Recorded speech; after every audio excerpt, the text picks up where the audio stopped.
হিন্দু ধর্মের গ্রন্থ হচ্ছে বেদ। আচ্ছা, বেদ শব্দের অর্থ কি? জ্ঞান।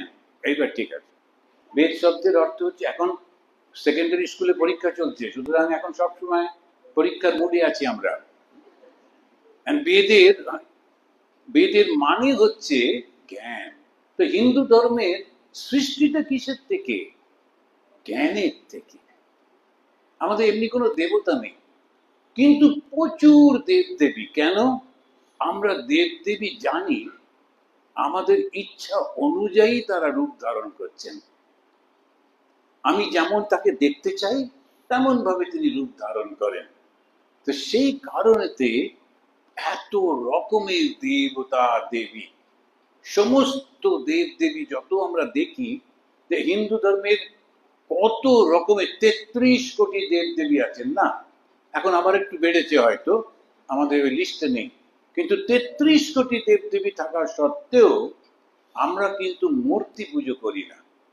আমরা মূর্তি পুজো করে মূর্তিটাকে বিসর্জন দিই। কেন দিই? কেন ওই মূর্তিটাকে আমরা পুজো করি না, মূর্তিটাকে সামনে রেখে আমরা ওই জলটার পুজো করি। জলটা হচ্ছে নিরাকার।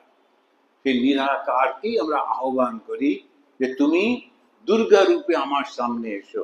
আমি জানি তুমি আমার হৃদয়ের মধ্যে রয়েছো, হৃদয় থেকে তুমি এসে দুর্গা রূপে বসো, কালী রূপে বসো, নানান কৃষ্ণ রূপে বসো, আমাদের কোনো অসুবিধা হয় না। তো বিভিন্ন রূপ ধারণ করেছেন দেবদেবীরা, কিন্তু আসলে আমরা কিন্তু দেবদেবী পুজো করি না ওইভাবে। আমরা এক সেই ব্রহ্মের পূজারী। কিসের বিস্তার? জ্ঞানের বিস্তার। কি জ্ঞান? শিব এবং শক্তি এক। শিবটা কি? শিব হচ্ছেন সেই জ্ঞান, আর শক্তি হচ্ছে কর্ম। তো শক্তি এবং জ্ঞান একত্রিত হলেই সৃষ্টি। এটা হলো তন্ত্র। আর ওরা বলল বিষ্ণু, বিস্তারয়তে ইতি বিষ্ণু, যিনি সর্বব্যাপী তিনি বিষ্ণু।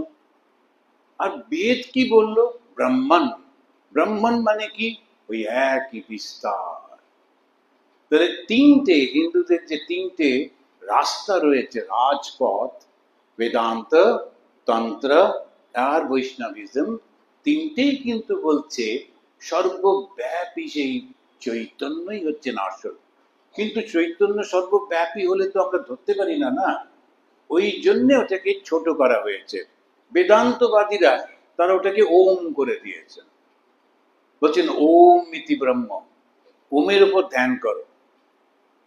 তন্ত্রের লোকেরা বললেন মা কালী বা শিবকে ধ্যান করো, তাহলেই হবে।